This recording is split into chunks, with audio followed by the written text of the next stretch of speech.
लेकिन खुदा को परवाह नहीं मेरे मखमली जैकेट की, मेरी मैचिंग टॉप की, मेरे खूबसूरत घेरदार स्कर्ट की, मेरी ऊंची एड़ी के मैचिंग जूतों की, मेरी अंगूठी की जो मेरी जैकेट से मैच करती है और ईयररिंग जो जैकेट से मैचिंग है, उसको इसकी परवाह नहीं है। वो जो चाहता है वो है रूहानी तौर पर मैंने क्या ज़ेब तन किया।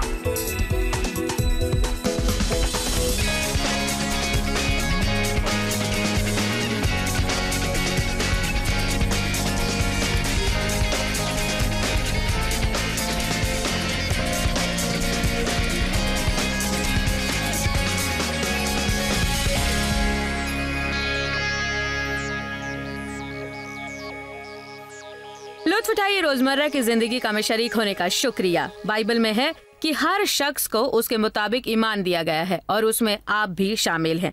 तो आपके पास ईमान है वो करने के लिए जो खुदा ने आपको करने के लिए कहा है, लेकिन आपको इस ईमान की बदौलत आगे बढ़ना है। और जब आप ऐसा कर लेते हैं तो आप अपने ईमान को बरूए कार लेते हैं। आज मैं खुदा पर भरोसा रखने का अपना सबक जारी रखूंगी और इस सच्चाई से आपको आगाह करूंगी कि खुदा हमारे ईमान को और मजबूत करने की कोशिश करता है जब वो हमें किसी परेशानी से गुजारता है, लेकिन इस परेशानी में वो सदा हमारे साथ है। हमारे ईमान को पुख्ता होने की जरूरत है ताकि हम उन तमाम जगहों पर जा सकें जहां खुदा हमें ले जाना चाहता है।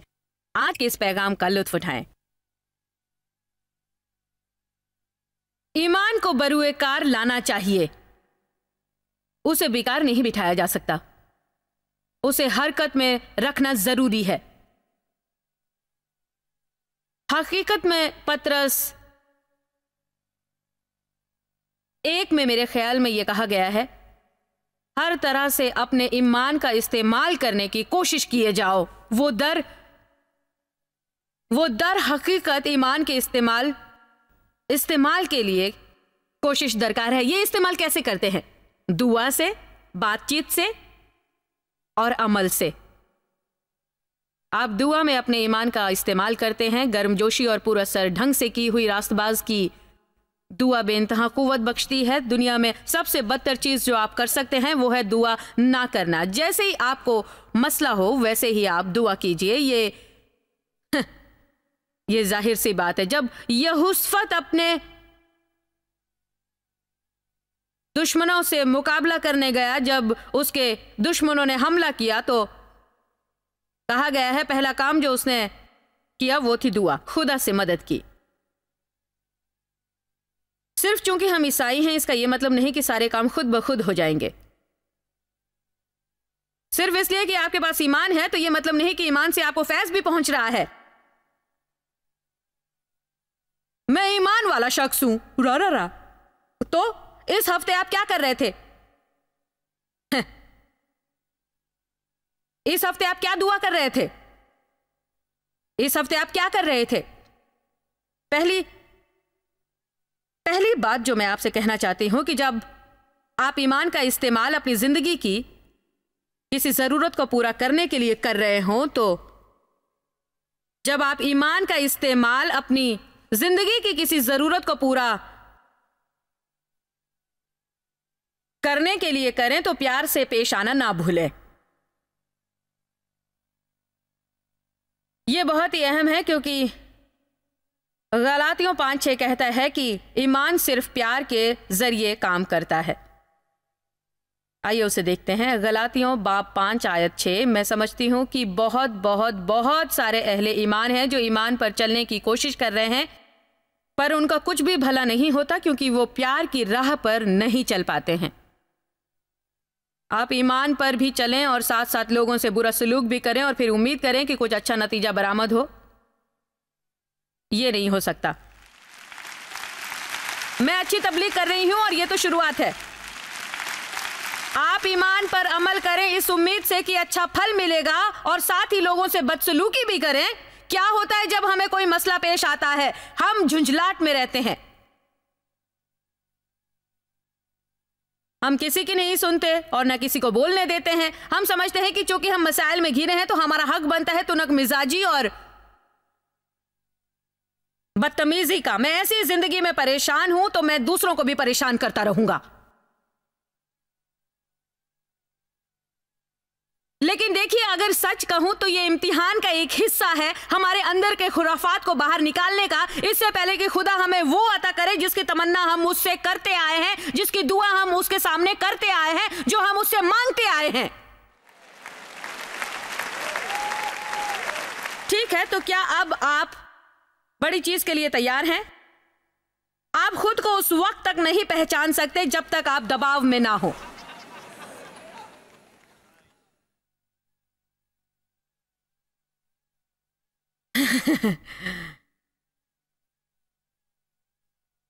यूहन्ना अव्वल में बाइबल कहती है, ईमान से सब्र पैदा होता है।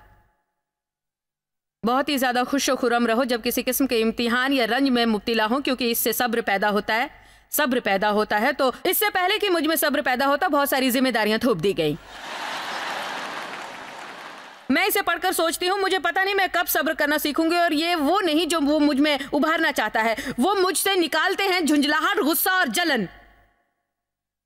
यही वजह है इन सब चीजों की, क्योंकि इम्तिहान से हम पर दबाव पड़ता है और वो हमें निचोड़ कर उसमें से दुनियावी खुराफात को निकालकर बाहर कर देता है। खुदा हमें परेशान करना नहीं चाहता, वो चाहता है कि हमें ये एहसास हो कि हम कहाँ हैं और हमें कहाँ होना चाहिए था, ताकि हम पछताएं और उसके साथ संजीदा हो जाएं और उसे वो करने दें जो वो हमारी जिंदगी में जरूरत समझता है, ताकि हम अगले मकाम पर पहुंच जाएं, कामयाबी की राह पर चले। हम हमेशा खुदा से कुछ मांगते हैं, लेकिन देने से पहले वो हमें उसके लिए तैयार करता है। खुदा के पास उसके लिए चीज तैयार होती है, पर अब वो उसके लिए आपको तैयार कर देता है। वूहू! दोस्तों, यहां तबलीग करना आसान है। गलातियों 5:6 मैं चाहती हूं आप इसे देखें। कभी ये ना सोचे कि आपका ईमान आपके लिए कुछ करेगा अगर आप प्यार की राह पर नहीं चलेंगे तो। और अगर हम मसीह यीशु में हैं तो ना तो खतना कुछ काम का है, ना मख्तूनी। वो बहस करते रहे, तुम्हारा खतना नहीं हुआ है और हमारा खतना हो गया है, हमारा खतना हुआ है, तुम्हारा नहीं हुआ है। तो पौलुस ने कहा, देखो इसका जरा भी फायदा नहीं है।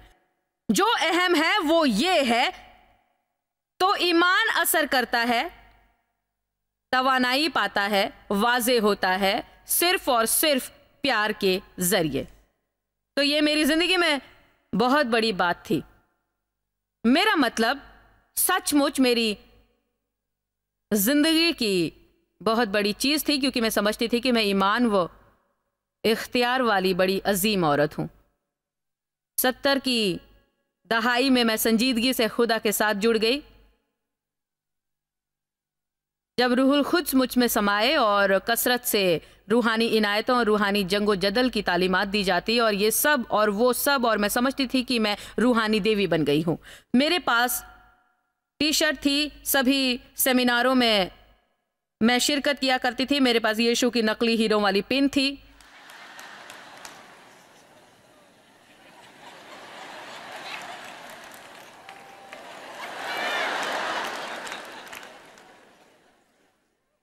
लेकिन जब मैं सचमुच संजीदा होने लगी तो समझ पाई कि मेरी जिंदगी का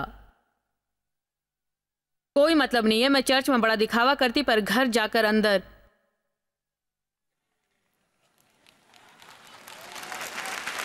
खैर, हमें वक्त पर संभल जाना चाहिए अगर हम कुछ हासिल करना चाहते हैं। तो जब मैं खुद से बेजार होकर खुदा के सामने रोने लगी, क्या गलत है, तो उसने मुझे बताया कि मैं सिर्फ कामरानी का सोचती हूं। मैं शिफा पाने की कोशिश करती हूं, मैं अपनी मिनिस्ट्री को फरोग देना चाहती हूं। मैं कोशिश में हूं कि मैं बावकार खातून के तौर पर पहचानी जाऊं, टीवी पर जाऊं, रेडियो पर छा जाऊं, सफर करूं।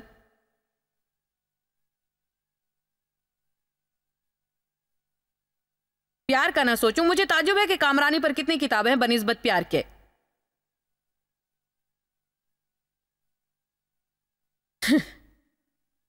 यीशु ने कहा, एक नया हुक्मनामा मैं तुम्हें देता हूं कि तुम एक दूसरे से वैसा ही प्यार करो जैसा मैंने तुमसे किया है। इससे हर आदमी ये जाने कि तुम मेरे मुरीद हो। मेरे पास वक्त नहीं कि इस पर मजीद रोशनी डालूं, पर पिछली 2 सुबह मैंने कई हवाले दिए हैं। मेरे पास सफ़ा भरकर बाइबल के हवाले थे जिसमें पौलुस खासकर अपने मानने वालों को दो चीज़ें बताते हैं, ईमान और प्यार, ईमान और प्यार, ईमान और प्यार, ईमान और प्यार, ईमान और प्यार, ईमान और प्यार, ईमान और प्यार। उन्होंने कहा कि वो ईमान पर रहें, प्यार से चले, ईमान पर रहें, प्यार से चले, ईमान पर रहें, प्यार से चले। मैं आपको बताती हूं कि चाहे शैतान आपके साथ कुछ भी करने की कोशिश करे, अगर आप ईमान पर कायम हैं और प्यार से पेश आते हैं तो उसका हर हरबा नाकाम होगा। मैं चाहती हूं जो मैं कह रही हूं आप उसे समझें। मैं आपको सिर्फ तबलीग करना नहीं चाहती, मैं चाहती हूं कि आप समझें। जब आपको मसला दरपेश हो, आपका बच्चा परेशानी में हो, आपकी अज़द-वाजी जिंदगी खतरे में हो, आपको सौदा सिर्फ चाहिए, जो भी हो आपकी जिंदगी का एक निजाम होना चाहिए। आप सदा मायूस रहते हैं, आप तनाव में हैं, खुदा को किसी लालच में मानते हैं, आप खुद पर ईमान रखते हैं। दुआ के जरिए ईमान से काम लेना चाहिए, कुछ कहना है और अमल करना चाहिए और ये यकीन कर लेना चाहिए कि आप प्यार की राह पर चल रहे हैं। इसका मतलब है कि जब आप अपनी कामयाबी का इंतजार कर रहे हों, आपको ये यकीन होना चाहिए कि आप दूसरे लोगों के साथ अच्छा सलूक कर रहे हैं और आप दूसरे जरूरतमंदों की मदद कर रहे हैं। आप घर बैठकर सिर्फ अपना दुखड़ा नहीं रो सकते, आपको बाहर निकलना होगा, लोगों तक पहुंचना होगा। ज़बूर 37:3 मेरे ख्याल में इसका सबूत है। यह बहुत आसान है।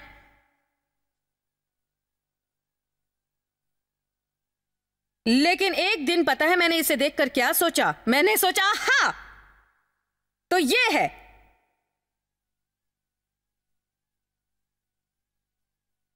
ये कहता है बहुत सीधे साधे तौर पर, आयत 1, तो बदकिराओं के सबब से बेजार ना हो। ज़बूर 37 आयत 1, तो बदकिरदारों के सबब से बेजार ना हो और बदी करने वालों पर रश्क ना कर, वो जो सही नहीं है या खुदा के साथ सही रिश्ता नहीं रखते। आयत 2, क्योंकि वो घास की तरह जल्द काट डाले जाएंगे और सब्जे की तरह मुरझा जाएंगे। तो वो बुनियादी तौर पर कह रहा है अपने आप को दुनियावी चीजों के लिए परेशान ना करो, क्योंकि शैतान तुम्हें बहलाना चाहता है।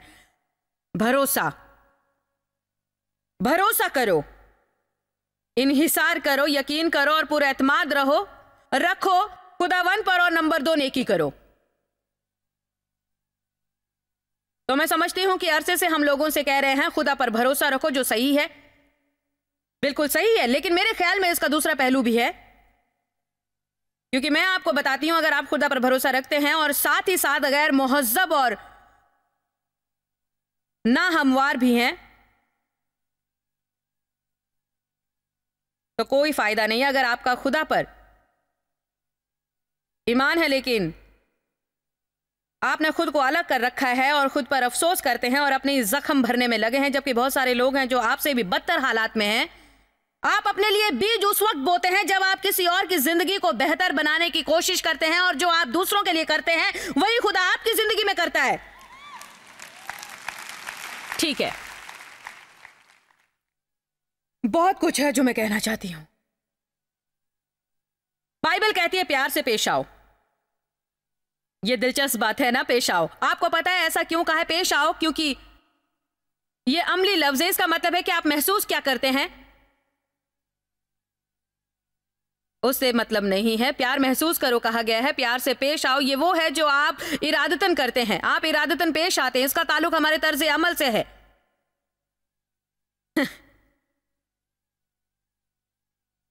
मुकाशफा में अगर 1 मिनट के लिए आप उसे देखेंगे, मुकाशफा 16:15, देखो मैं चोरों की तरह आऊंगा, मुबारक खुश काबिले रश्क है वो जो जागता है, चौकन्ना है और अपनी पोशाक की हिफाजत करता है, ताकि नंगा ना फिरे और शर्मिंदा ना हो कि लोग उसकी नरंगी को देखें। दुनिया में क्या है? क्या है दुनिया में? दुनिया में इसका मतलब क्या है? अगर आज आप रूहानी जंगो जदल की बात करना चाहते हैं तो इफिसियों 6 देखिए, उसमें है रास्तबाजी पहनो। ये वो रूहानी लिबास है जिसका जिक्र मुकाशफा 16 में है। वो इन चीजों के बारे में नहीं कह रहा है। वो कह रहा है जागते रहो, चौकन्ने रहो, खुद की हिफाजत करो और बरहना ना पकड़े जाओ, क्योंकि मैं बहुत जल्द रात को चोरों की तरह लौटूंगा। और उस वक्त तुम पर रूहानी पोशाक होनी चाहिए। देखिए, हम चर्च में आते हैं और एक दूसरे को अपने लिबास से मरूब करना चाहते हैं। आज रात मैंने 2 बार लिबास बदले ताकि आप देख पाए। मैं हमेशा लाल लिबास लाती हूं ताकि क्योंकि हम सब चाहते हैं कि हम सब लोग हमारा लिबास पसंद करें, लेकिन खुदा को पड़ी नहीं है मेरी मखमली जैकेट की, मेरी मैचिंग टॉप की, खूबसूरत घेरदार स्कर्ट की, मेरी ऊंची एड़ी के मैचिंग जूतों की, अंगूठी की मेरी जैकेट से मैच करती है, और ईयरिंग जो जैकेट से मैचिंग है उसको इसकी परवाह नहीं है। वो जो चाहता है वो है रूहानी तौर पर मैंने क्या ज़िब्तन किया है। मेरे लिबास से शैतान पर जरा भी असर नहीं होता, क्योंकि वो देखता है कि मैंने रूहानी तौर पर क्या पहना है। मैं पूरा दिन चिड़चिड़ाते घूमता हूं? नहीं, मैं रास्तबाजी का लिबास पहनता हूं। सुकून के जूते पहनिए, सच्चाई का पट्टा बांधिए। कुलोसियों 3 में कहा गया है, रहमदिली का पटका पहनो और सब बढ़कर तुम प्यार का लिबास पहनो। प्यार से पेश आना, प्यार से पेश आना सीखो। अपने घर में यह पर्चा लगा दो, मैंने आज किसी के लिए क्या किया है। दूसरा पर्चा किसी और जगह पर लगाओ, मैंने आज किसी के साथ क्या काम किया।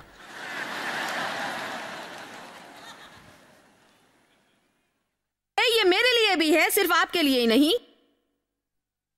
तो जब आप जाती उलझनों में होते हैं तो दूसरों से कैसा सलूक करते हैं।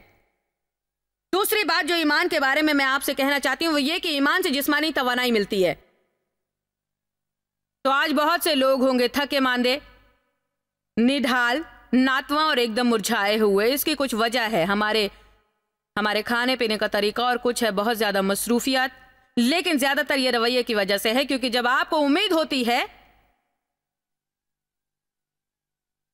होती है और आपके पास ईमान होता है तो खुशी भी आपके साथ होती है, और खुशी आपकी तवानाई है। खुशी आपको तवानाई देती है। मैं जिस्मानी तवानाई की बात कर रही हूं। बाइबल कहती है कि वो जो खुदावंद पर इन्हिसार करते हैं नई तवानाई पाते हैं। उनकी चीजों के से पर लग जाता है। वो परवाज करते हैं पर थकते नहीं हैं, वो चलते हैं पर थकते नहीं हैं। मैं इस बारे में आज सोच रही थी और मैंने सोचा, आपको पता है कि 75% लोग के निढाल होने की वजह यह है कि वो अमलन और जोशो खरोश के साथ खुदा के साथ किसी की दुआ में शामिल नहीं होते हैं। मैं थक गया हूं, तंग आ गया हूं।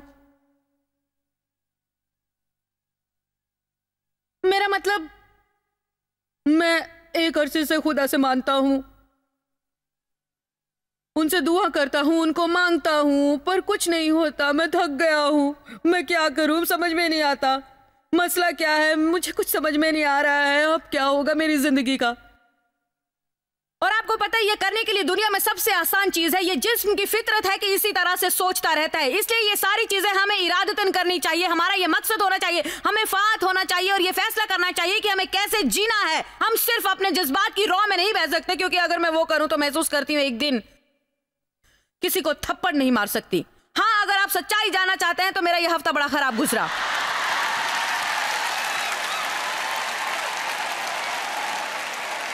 हाँ, पिछले हफ्ते मेरे तेवर इतने खराब थे कि मैं किसी को मार देती।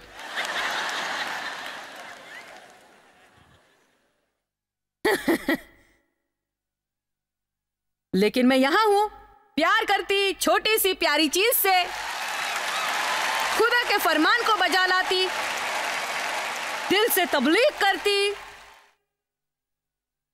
आमीन। और मेरे लिए ये दुनिया की सबसे बेहतरीन चीज है। इससे बेहतर कुछ नहीं होता जब आपकी जिंदगी में कुछ हो रहा होता है, बनिस्बत उसे एक तरफ करने के उसमें उलझिए मत और वो करते रहे जो खुदा आपसे करने के लिए कह रहा है। मुस्तकबिल पर पूरी तवज्जो दे, मसाइल पर नहीं। मसाइल को भूल जाएं।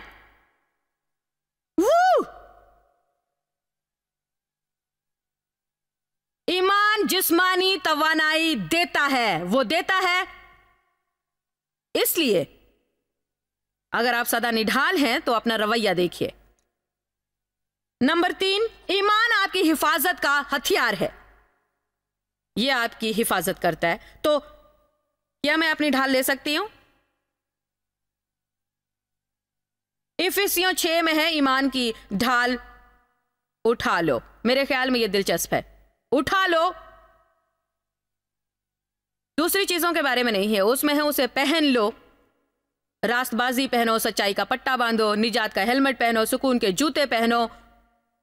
वो आपसे कहता है 2 धारी तलवार निकाल लो, जिसका मतलब है उसे निकाल कर इस्तेमाल करो, और वो है कलाम इलाही जो आपके मुंह से निकलता है। मेरा खुदा पर ईमान है, मैं खुदा के आने की उम्मीद करता हूं। खुदा अच्छा है, मेरे लिए कुछ अच्छा होने वाला है, और शैतान बस। लेकिन उसमें कहा गया है ईमान की ढाल उठा लो। तो अब आपको पता चला फौजी को ढाल दी जाती है। मेरा मतलब इस दौर में नहीं, लेकिन पहले वो इसका इस्तेमाल करते थे। अब उनके पास कुछ और होता है।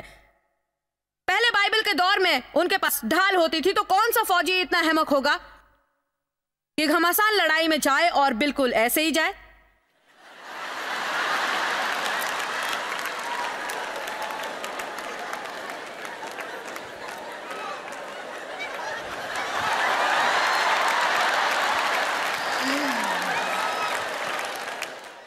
नहीं।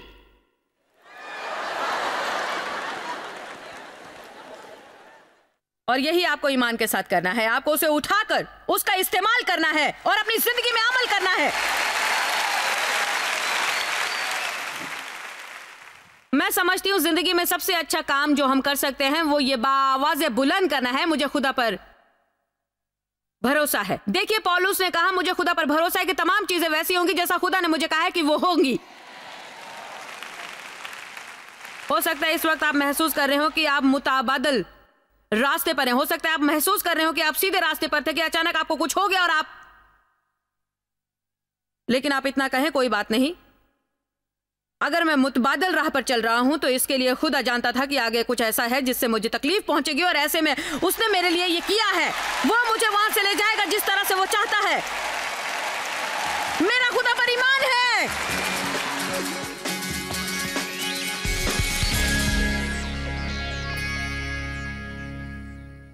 खुदा पर भरोसा आपकी जिंदगी में सुकून लाता है और खुदा की पनाह में लाता है, और कलाम खुदा बाआवाज़े बुलंद पढ़ने से खुदा के लिए दरवाजे खुलते हैं आपकी जिंदगी में काम करने के लिए। आज हमारे पास बड़ी ही जबरदस्त पेशकश है, मेरी 4 हिस्सों की तालीमी सीरीज जिसका उन्वान है सीक्रेट्स टू ट्रस्टिंग गॉड, और फिल प्रिंगल की किताब फेथ। और इसके साथ मुफ्त तोहफे के तौर पर मैं आपको अपनी किताब the secret power of speaking God's word देना चाहूंगी। छोटा सा राज कि कलाम इलाही बाआवाज़े बुलंद पढ़ा जाए, इसने मेरी जिंदगी बदल दी है और हजारों लोगों को साथ में जोड़ दिया है जिन्होंने इस किताब को पढ़ा है और उसके उसूलों का अपनी जिंदगी में इस्तेमाल किया है। इसलिए यकीनी तौर पर इस पेशकश का आप फायदा उठाएं और हमारे साथ बने रहें, क्योंकि मैं आखिरी कलमात पेश करने वाली हूं, इसलिए कहीं मत जाइए। आज बहुत ही खास किस्म के लोग हमें इस वक्त देख रहे हैं, वो जिनका जॉयस मायर मिनिस्ट्रीज के लिए बहुत मतलब होता है, और वो हैं हमारे वफादार मंथली पार्टनर्स। मैं आप सबका शुक्रिया अदा करना चाहती हूँ आपकी दुआओं के लिए और माहवारी अतियात के लिए जो आप मिनिस्ट्री को दे रहे हैं। सारी दुनिया में बहुत सारे लोगों को मदद पहुंचाई जा रही है और हम आपके लिए दुआ करते हैं, और हम सचमुच आपकी मदद के बगैर वो सब नहीं कर सकते जो हम कर रहे हैं। इसलिए शुक्रिया अगर आप अब तक ये फैसला नहीं कर पाए हैं कि मिनिस्ट्री के पार्टनर बने और आपके दिल में खुदा ये बार बार ला रहा है या आपको आगाह कर रहा है, तो मैं आपको सलाह दूंगी कि इसी वक्त हमसे राब्ता करें और मजीद मालूमात हासिल करें। मेरा अकीदा है खुदा कभी भी हमसे कुछ भी नहीं लेगा। जब भी वो हमसे कुछ देने के लिए कहता है तो वो हमें उस जगह पहुंचाना चाहता है जहां से हम अपने मुरादों की फसल काट सकते हैं। इसलिए मेरा यकीन है कि अगर आप आगे बढ़कर दूसरों की मदद करेंगे तो इससे आप जिंदगी में और भी खुशियां पाएंगे और सुकून पाएंगे और तरक्की पाएंगे। एक बार फिर पार्टनरशिप का शुक्रिया। आप पर खुदा की रहमत हो। दोबारा मुलाकात होगी। जॉयस मायर मिनिस्ट्री आपकी उम्मीदों से ज्यादा है। आपके लिए आप सबका यहाँ आने के लिए शुक्रिया, और शुक्रिया उन दोस्तों और वालिदैन का जिन्होंने इसे दुनिया भर में फैलाया। हम सब भूखे को खाना खिलाते हैं, गरीब को कपड़ा देते हैं और इस तरह मुल्क की खिदमत करते हैं।